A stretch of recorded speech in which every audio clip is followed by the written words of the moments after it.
bem com vocês? Hoje eu vou falar a respeito de concentração molar, também conhecida como molaridade.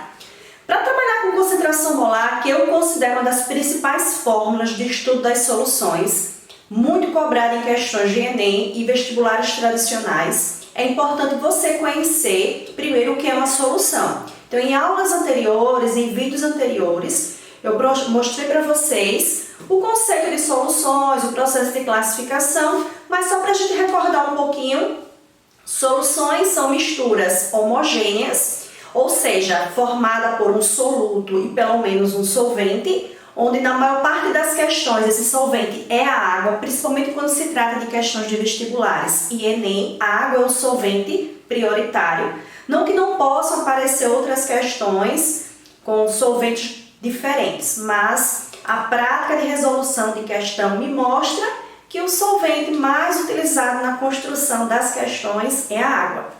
E aí a gente vai pensar exatamente que a água, nela como solvente, vai estar contido o quê? Um soluto que é solúvel na água, ou seja, um soluto que apresenta uma boa polaridade, constituindo uma mistura homogênea, que a gente vai chamar de solução.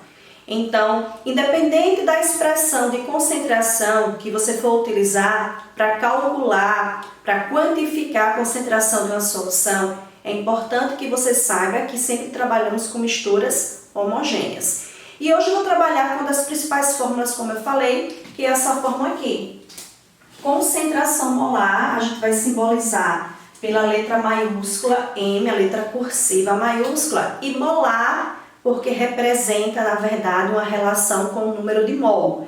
E como nós temos a água como solvente, e a água ela é líquida, né? No objeto de trabalho das questões, nós vamos ter também o destaque do volume da solução.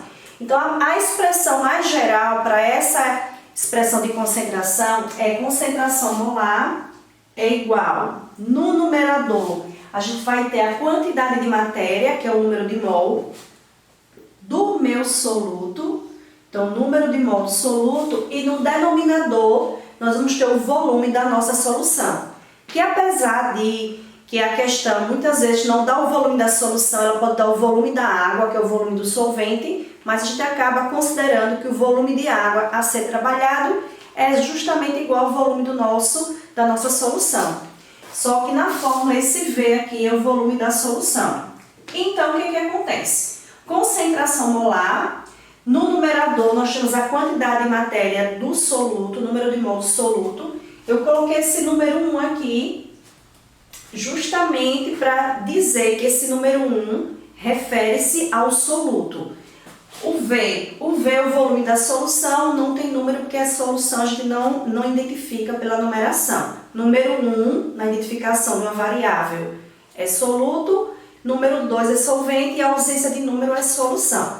Essa é a forma mais enxutinha, mais resumida, mas podemos ter variações dessa forma.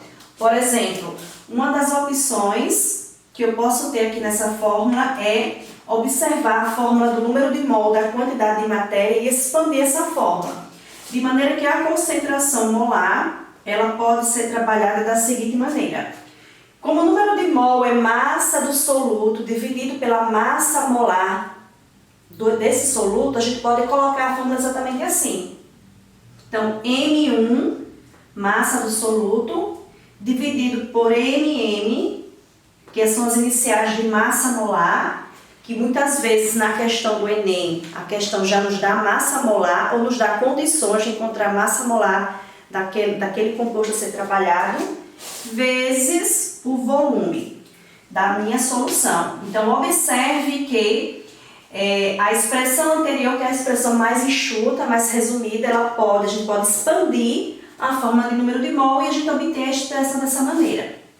É importante associar que esse volume que vai ser trabalhado na fórmula original, na fórmula mais expandida, ele é dado em litros. Então, se a questão fornecer o volume em ml, outra unidade, a gente faz a conversão em litros.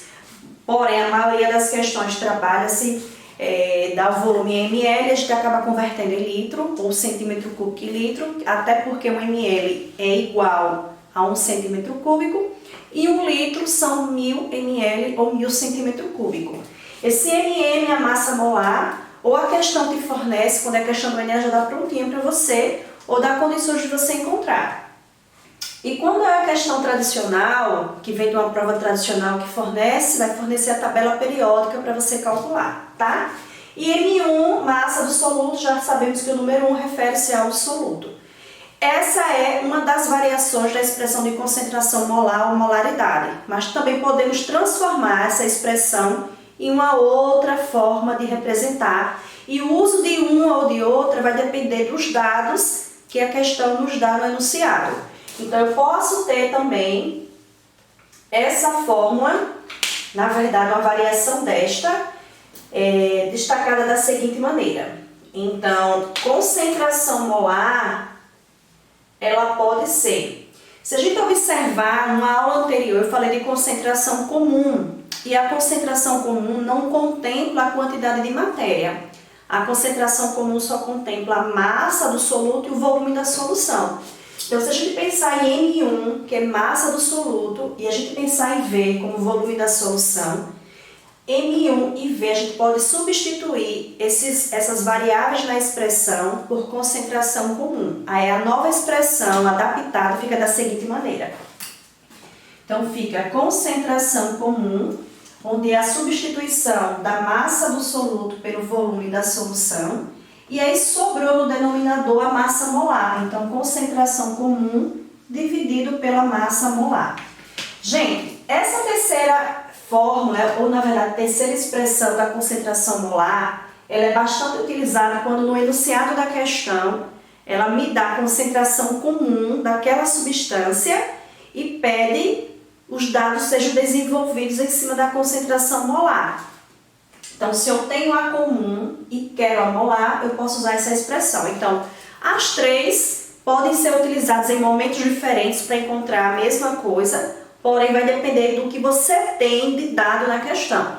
E para isso, a gente vai encerrar essa aula e na aula seguinte eu vou trazer uma questão que eu vou resolver para vocês, justamente para a gente praticar a concentração molar. Existem diversas questões com diversas abordagens e a gente vai fazer a resolução de algumas delas para a gente justamente praticar a fórmula dependendo dos dados que a gente tem no enunciado. Vamos lá?